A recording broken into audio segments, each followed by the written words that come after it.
దేవుణ్ణి అడిగినప్పుడు దోషాలను దాచిపెట్టుకొనక కప్పుకొనక ఒప్పుకొని దేవుని ముందుకొచ్చి ఆయనను క్షమాపణ వేడుకున్నప్పుడు ఆయన క్షమిస్తాడు. కొంతమందికి ఎంత బరిదెగింపు అంటే తమ దోషాలు తమ కళ్ళకి దేవుడు చూపిస్తున్నా ఒప్పుకోరు. ఒప్పుకోకపోగా దానికి కవరింగ్లు ఇస్తూ ఉంటారు. ఆ కారణాన్ని బట్టి చేశాను, ఈ కారణాన్ని బట్టి చేశాను, అది కూడా తప్పేనా, ఇది కూడా తప్పేనా, ఆహా అది అసలు తప్పే అనుకోలే నేను, ఆహా అది కూడా తప్పేనా, ఏముంది అని కవరింగ్లు ఇవ్వద్దు. నీ హృదయానికి నీ మనస్సాక్షికి దేవుడిదిగా ఇది తప్పు, ఇది రైట్ కాదు అని నీకు సూచించే ప్రతిదీ నువ్వు దేవుని ముందుకు వచ్చి దయచేసి ఆ విషయాన్ని నేను చెబుతున్నా, దయచేసి వినండి. ఏది దేవుడు నీకు స్పష్టంగా చూపించాడు, అది చిన్నదే కానీ పెద్దదే కానీ మనసులోదే కానీ బయటికి చేసిందే కానీ సెన్సిటివ్గా టచ్ చేస్తాడు దేవుడు, సున్నితంగా నిన్ను తాగుతాడు. అది ఏదైనా సరే నీకు కనబడుతున్నప్పుడు యథార్థ హృదయంతో వచ్చి, దేవా ఈ విషయంలో దయచేసి నన్ను క్షమించు, ఇదిగో ఇలాగా ఫలానా మాట విషయంలో నేను తేడా పడ్డాను నన్ను క్షమించు, ఫలానా ఆలోచన విషయంలో నేను తేడాగా ఆలోచించా క్షమించు, ఫలానా విషయంలో నేను అసూయపడ్డా క్షమించు నాయన, నీకు నచ్చదు అది నన్ను మన్నించని క్లియర్గా ఆ దోషాన్ని దేవుని ముందెత్తి ఒప్పుకోవాలి.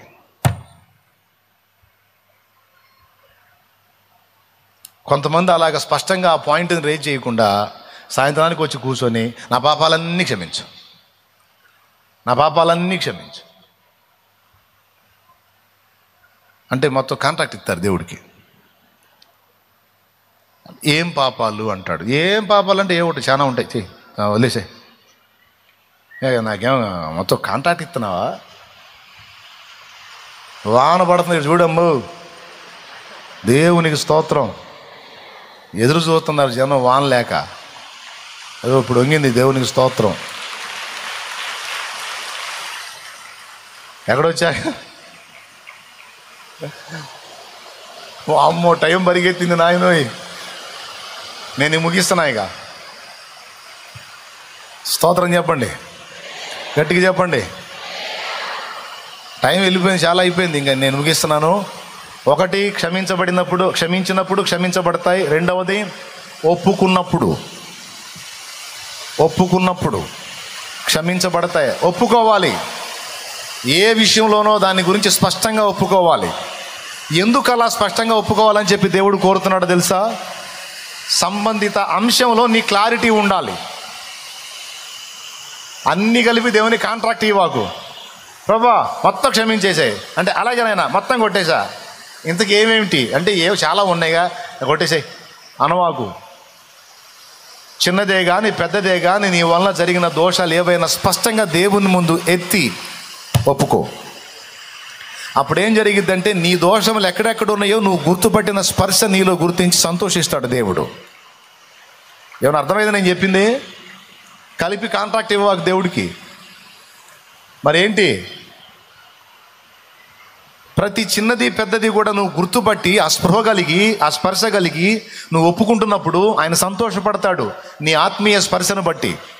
ప్రభా ఈ మనసులో ఈ మనిషి మీద నాకు కొంచెం అసూయ కలిగింది ప్రభా, ఇది నీకు నచ్చదు క్షమించయ్యా అని నువ్వు అనుకున్నావు అనుకో, మనసులోనే నువ్వు దేవునికి ప్రార్థన చేసి సారీ ప్రభా ఇది నీకు నచ్చదు అనుకున్నావు అనుకో, ఆయన సంతోషపడతాడు. ఎందుకంటే హృదయములో కలిగిన ఒక దురాలోచనను కూడా నా బిడ్డ గుర్తుపట్టే అంత సున్నితంగా ఉంది, అంత సున్నితంగా ఉన్నాడు. అది పరిశుద్ధుల లక్షణం. మనస్సాక్షి నిర్మలంగా ఉంటే అలాంటి లక్షణాలు ఉంటాయి. మనస్సాక్షి కలుషితమై ఉందనుకో ఎంతంత కూడా కనపడవు. అదే మనస్సాక్షి నిర్మలంగా ఉందనుకో ఇంత చిన్న తేడా వచ్చినా వెంటనే చూపించింది, ఇదిగో ఈ విషయంలో నువ్వు తేడా పడ్డావు. ఏమైనా అర్థమైందని నేను చెప్పింది? అర్థమైతే రెండోది కూడా అయిపోయింది, దేవునికి స్తోత్రం. ఇప్పుడు మూడవది, ఒప్పుకొని విడిచిపెట్టాలి అన్నాడు. విడిచిపెట్టుటయే మారు మనస్సు. మూడవది మారు మనస్సు. ఎప్పుడు క్షమింపబడతాయి? పాపములో కంటిన్యూ అవుతా, ఆచారానికి క్షమించమని అడుగుతా, అందులో నువ్వు కొనసాగుతున్నప్పుడు అది మారు మనస్సు కిందికి రాదు. నువ్వు కొనసాగటం ఆపేస్తే మారు మనస్సు. దాన్ని అసహించుకున్నట్టు, దాన్ని ద్వేషించినట్టు, దేవుని మనస్సు కలిగి ప్రవర్తించినట్టు. అలా కాకుండా దానిలో కంటిన్యూ అవుతా దాన్ని కొనసాగుతా దాని విషయంలో ఏ అభ్యంతరం లేకుండా జస్ట్ ఏదో ఆచారంగానే ఒప్పుకుంటున్నావు అనుకో, నేను చెప్తున్నా, గ్యారెంటీ ఇస్తా, క్షమించడు. క్షమాపణ అడిగే నువ్వు దాన్ని అసహించుకున్నావో లేదో చూస్తాడు. దాని విషయంలో నీకు మారు మనసు వచ్చిందో లేదో చూస్తాడు. దాని విషయంలో నువ్వు ఫీల్ అవుతున్నావో లేదో చూస్తాడు. ఆ మారు మనసు నీలో కనబడితేనే అది క్షమించబడిద్ది. అంతేకాని నేనేం మారు మనసు పొందను, నేను అలానే ఉంటాను, క్షమించేసుకో అంటే మనలాగా దేవునికి ఏం ఆఫ్ మైండ్ కాదు, ఆయన పరిపూర్ణుడు.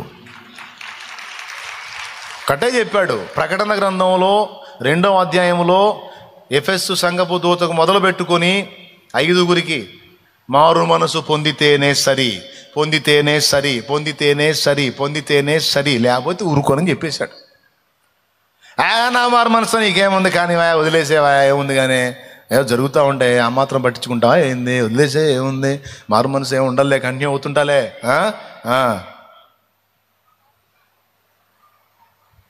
మారు మనసు ఉండదా, దిద్దుబాటు ఉండదా, సరి చేసుకోవటం అనేది ఉండదా, ఎట్ట కనపడుతుందా నీకు అంటాడు ఆయన. అంటే నువ్వు అందులో కొనసాగుతావు, కంటిన్యూ అవుతావు, నేను నీకు నీ పాపానికి సపోర్ట్ చేయాలి, నిన్ను క్షమిస్తా పోవాలి. పొర్రపాటును కూడా జరగదంటాడు ఆయన. ఏం చేయాలా మారు మనసు అంటే ఏంది? ఇప్పుడు మొన్న తేడా పడ్డావమ్మా, ఆ రోజు తీర్మానం చేయాల, నాయన ఇంక నేను మళ్ళీ దాని జోలికే నేను మళ్ళీ అలాంటి స్టెప్ వేయను, నన్ను క్షమించు, దయచేసి నన్ను కడుగు, నేను మళ్ళీ యుద్ధం ప్రకటిస్తా ప్రభా, నేను పోరాడతా, నీ శక్తిని నాకు ఇవ్వు అని నువ్వు తీర్మానం చేసి దాన్ని అసహించుకొని నీ యుద్ధాన్ని నువ్వు ప్రకటిస్తే దాన్ని మారు మనస్సుగా పరిగణించి దేవుడు కేసు కొట్టేస్తాడు. అర్థమైందా? నువ్వు మళ్ళీ ప్రయత్నం చేస్తున్నావు దాన్ని గెలవటానికి, దాన్ని తప్పించుకోవడానికి నీ వంతు పోరాటం నువ్వు చేస్తున్నావు. ఆ పోరాడుట ఏ మారు మనస్సు, రాజీ పడుట పాత మనస్సు. అర్థమైందా? ఒకవేళ పోరాటంలో మళ్ళా నువ్వు దెబ్బతిన్నావు అనుకో, దేవా పోరాడాను, నిలవలేకపోయాను, నన్ను క్షమించు, దయచేసి నన్ను మన్నించు, నేను మళ్ళీ యుద్ధం ప్రకటిస్తాను, నేను మళ్ళీ పోరాడతా ప్రభా, నాకు శక్తిని అని నువ్వు దేవుని వైపు మళ్ళొచ్చు. ఇక్కడ ఏం గమనిస్తాడంటే, నువ్వు రాజీ పడ్డావా, ఫైట్ చేస్తున్నావా, అది ఏ విధమైన పాపమైన తమ్ముడు. నాయనా మీకు ఇంకా ఇంత క్లియర్గా చెప్పాను, అయినా అర్థం కాకపోతే నేను చేయగలిగింది ఏం లేదు, కానీ చాలా క్లియర్గా చెప్పాను, లోపల ఆనందపడుతున్నాను నేను. దేవునికి స్తోత్రం. మీకే కాదు నాతో కూడా దేవుడు మాట్లాడుతున్నాడు అన్ని విషయాల్లో. నేను కూడా సరి చేసుకోవాలి, మీరు కూడా సరి చేసుకోవాలి, అందరం బ్యాలెన్స్ చేసుకోవాలి. మీకు తగ్గ దిద్దుబాట్లు మీకుంటే నాకు తగ్గ దిద్దుబాటు నాకు ఉంటుంది. ఇక్కడ ఎవరు పెద్ద మనుషులు లేరు, అందరూ బ్యాలెన్స్ అవ్వాలి. పరిశుద్ధాత్మ నేను కూడా అడిగాను, నాతో మాట్లాడు, బిడ్డలందరితో మాట్లాడు అని. నీ వాక్యము నాకు మాకు పంపయ్యా అని ప్రార్థన చేశాను. నేను కూడా నాతో కూడా నా తండ్రి మాట్లాడు. నేను బ్యాలెన్స్ అవ్వాల్సినవి ఉంటాయి, మీరు బ్యాలెన్స్ అవ్వాల్సినవి ఉంటాయి. సెన్సిటివ్గా దేవుడు సున్నితంగా మాట్లాడుతున్నాడు, గ్రహించి జాగ్రత్త పడండి. పోరాటం చేయండి, యుద్ధం చేయండి. రాజీ పడతావు శత్రువుతో, రాజీ పడతావా దోషంతో, రాజీ పడతావా పాపంతో, అట్లయితే సౌలు స్థితికి వెళ్ళిపోతావు. సౌలు రాజీ పడ్డాడు, లైఫే లేదు సౌలుకి. దావీదు పోరాడాడు, గెలిచాడు, బిడ్డ తరం ఆశీర్వాదకరంగా ఉన్నాడు.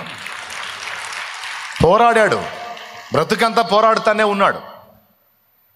దావీదు బ్రతుకంతా పోరాడుతానే ఉన్నాడు, తన దోషాలు ఎత్తుతానే ఉన్నాడు, దేవుని ముందు ఒప్పుకుంటానే ఉన్నాడు, సరి చేసుకుంటానే ఉన్నాడు, మారు మనసు ప్రకటిస్తానే ఉన్నాడు, కృప పొందాడు.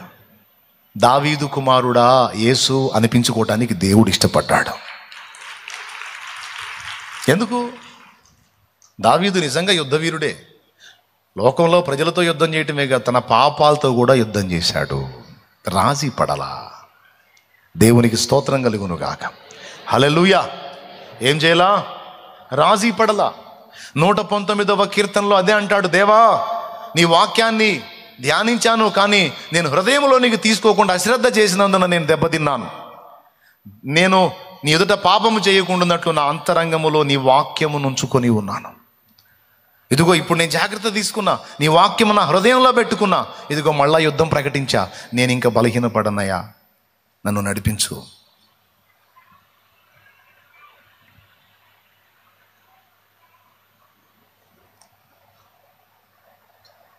ప్రకటించొద్దు మారు మనసు? రాజీ పడదామా? సౌల్లాగా, దావీదులాగా యుద్ధం చేద్దామా? ఎంతమంది ఒప్పుకుంటారు నాన్న? నేను చెప్పినట్టు నువ్వు నిజంగా ఈ 3 విషయాల్లో, క్షమించే విషయంలోనూ, దేవుణ్ణి అడిగే విషయంలోనూ, మారు మనసు పొంది దిద్దుకునే విషయంలోనూ నువ్వు జాగ్రత్తగా ఉండు. నా దేవుని క్షమాపణ నీకు వచ్చింది, దేవుని సమాధానం నీకు స్టార్ట్ అయిపోయి, స్వస్థత కలిగిద్ది. దోష ఫలితంగా వచ్చిన జబ్బులకి స్వస్థత కలిగిద్ది. ఆయన క్షమించి స్వస్థపరుస్తాడు. కుమారుడా, నీ పాపములు క్షమింపబడి ఉన్నవి, ఓ లేచి నీ పరుపెత్తుకొని నడవమంటే స్వస్థత వచ్చింది. అక్కడ ఏమర్థమైంది? దోషాన్ని క్షమించాడు, రోగం తగ్గిపోయింది. దోషాన్ని క్షమించాడు, రోగం తగ్గింది. వైద్యుల వల్ల కాల, దేవుడే క్షమించానన్నాడు, వానికి స్వస్థత వచ్చింది. ఇదిగో కృపతో జ్ఞాపకం చేసుకోమన్నావుగా, జ్ఞాపకం చేసుకున్నాను, 15 ఏళ్ళు పో అని హిజ్కియాకి ఇచ్చేశాడు. బిడ్డలారా, ఆలోచించండి. దేవుని క్షమాపణ మనకు కావాలి. అందుకే దిద్దుకుందాం, సరి చేసుకుందాం. అప్పుడు స్వస్థత వచ్చిద్ది. దేవుని స్వరం మనం వినే ఛాన్స్ ఉంటుంది. మన ప్రార్థన అక్కడికి చేరిద్ది. ఆయన ముఖదర్శనం మనకు కలిగిద్ది. మనం ఆయనతో అనుబంధం కొనసాగిద్ది. ఆ అనుబంధం మనకు కలిగి ఉన్నంత వరకు 1000 కాదు 1,000,000 దెయ్యాలు ఏకమై వచ్చినా మనకు భయం ఉండదు. నెమ్మదిగా వండుకొని నిద్రపోవచ్చు. దేవుడిచ్చింది కడుపు నిండా తినవచ్చు.